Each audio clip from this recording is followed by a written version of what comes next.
Assalomu alaykum hammaga. Uzun marketda nima uchun savdoni boshlash kerak?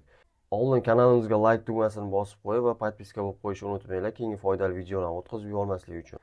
Nega aynan hozirgi paytda ko'p tadbirkorlar do'kon emas, uzun marketda savdoni boshlashyapti? Sotuvchi reklama juda katta xarajatlar kerak, lekin uzun marketda telefon va mahsulot bo'lsa kifoya qiladi.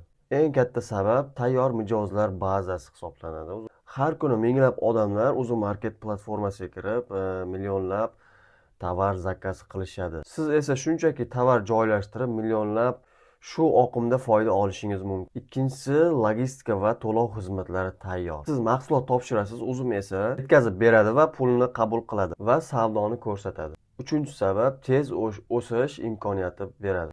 Oddiy telefon orqali ham. Ko'pchilik top sellerlar oyiga millionlab savdo qilishadi. Agar siz ham onlayn savdoda ishlamoqchi bo'lsangiz, eng oson va tez yo'li Uzun market. Agar siz Uzun marketda noldan savdoni boshlamoqchi bo'lsangiz, kanalimizga obuna bo'ling. Bu yerda chunki sellerlar uchun real tajribalarimni bo'lishib boraman.